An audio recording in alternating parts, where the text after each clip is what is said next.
Sponsored by Ting. There are rumors going around, because there are always rumors going around, that Apple is going to kill the Lightning port on the iPhone. Not to replace it with USB-C, no. Just kill it to watch it die.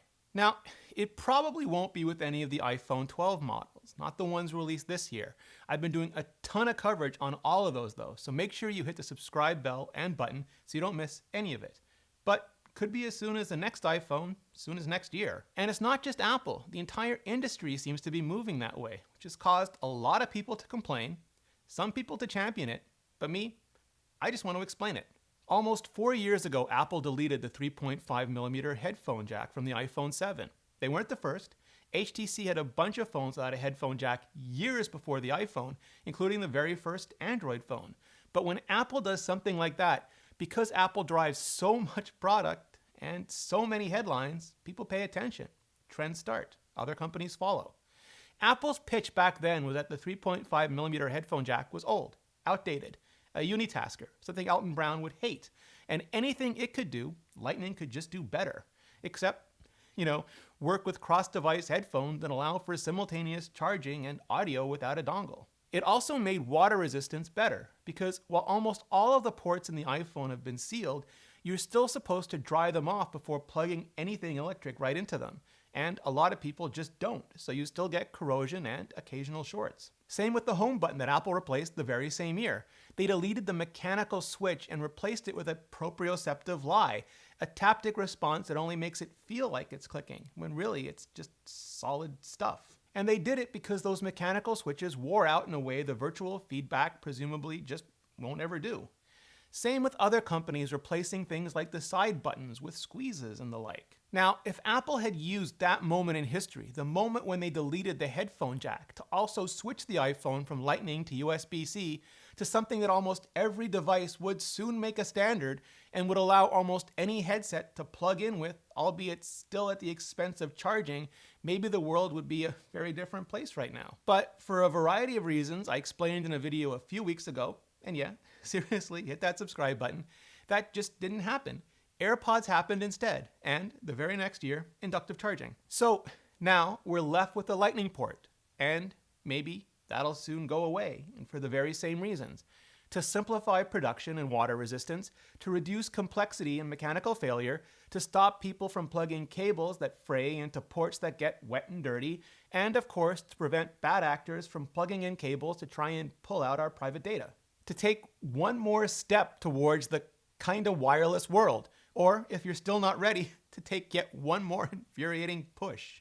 So, if and when Apple does delete the Lightning port, we'll all obviously have to just start charging inductively, which some people call wirelessly, but since I still have to plug the damn thing into the wall, I'm just gonna keep calling it inductively. The Palm Pre famously launched with inductive charging more than a decade ago. Various Android phones have had it for almost as long. Apple introduced their version back with the iPhone 8 and the iPhone 10, and blessedly, they stuck to the Qi standard. Now, even though Qi chargers are a standard, they're by no means ubiquitous, not the way USB-A charging bricks are, or even USB-C charging bricks are starting to become. They're also bigger, because instead of just a small USB-C or a Lightning plug on the end, they have a big old honkin' hockey puck that you still need to stick your phone on top of to charge. And if you're trying to use your phone while charging it, Qi chargers make that just way more difficult as well. And they're still nowhere nearly as efficient as plug-in chargers, even the faster and more proprietary ones that some people are shipping. In other words, they don't transfer power as well, so you get all the heat without all of the charge, and that's just not good for long-term battery health. But most super fast chargers aren't great for battery health either, and a lot of people still get super excited about those because for a lot of people, convenience now beats longevity later. So, I don't know. All this to say that while inductive charging is still far from perfect, at least this part of going portless is a solved problem. Once upon a time in an iTunes far, far away, you used to have to plug your iPhone into a computer to transfer anything and everything. Never mind your music, even your contacts. Seriously, ask your grandparents. But then, starting with iOS 5, Apple took the iPhone to iCloud, and most of our data just started to sync. Same with services from Google and Microsoft and many, many others, eventually up to and including things like passwords, photos and videos, documents, pretty much everything. With iOS 8, we got continuity, so we could airdrop files, hand off positional state in apps, tether without a tether. And streaming began to overtake downloading and transferring over a wire as well, from Spotify, Apple Music, and Netflix, and Apple TV, and Kindle, and Apple Books. Wired connections are still much, much faster, but Apple never even bothered to include faster, more modern wired connections on iPhones. Wireless, on the other hand, is an entirely different story. Apple's always been among the first to add better and faster wireless standards, including Wi-Fi 6 on the latest iPhones. And that means even a couple of minutes of 4K video isn't torturous to transfer wirelessly anymore. But anything longer, and likely anything 8K when that becomes a thing, probably still will be. So again, it's not a perfect replacement for wired. It trades significant utility and speed for significant convenience. But going portless, it's also a solved problem. Where it all starts to get tricky though is with things like system restores, both basic and DFU mode. You know, when a system or software update or something else just goes totally wonky and you have to plug into iTunes or the Finder now and just factory reset and reload your entire iPhone. I mean, how would you even plug in without a plug to in? The Apple Watch and the Apple TV both have hidden ports, but they're only meant to be accessible by AppleCare technicians.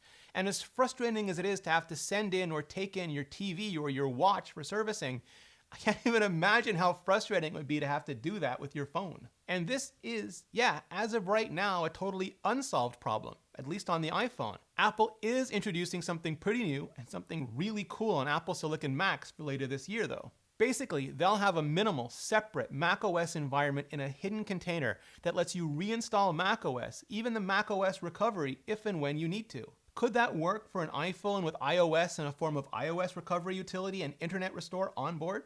Maybe. We'll absolutely have to wait and see, but meanwhile, let me know your thoughts in the comments. Another issue is existing accessories. When Apple switched from the 30-pin dock connector to the Lightning port in 2012, people were mad. We had all kinds of cables and docks and sound systems and in-car systems with dock connectors on them, and we really did not appreciate the one-way ticket to Dongletown Apple was giving us. Adapterville.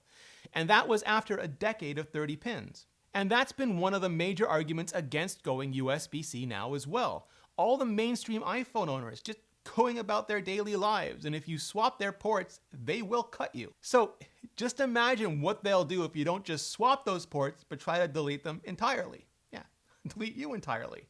People who use HDMI and other AV adapters, or camera kits, or plug into mics, or CarPlay. Apple can count on time and new features making some of that just obsolete. But CarPlay, even with the wireless version starting to trickle out, the OG wired version isn't going anywhere for probably a decade. The automotive industry is glacial by comparison to the phone industry.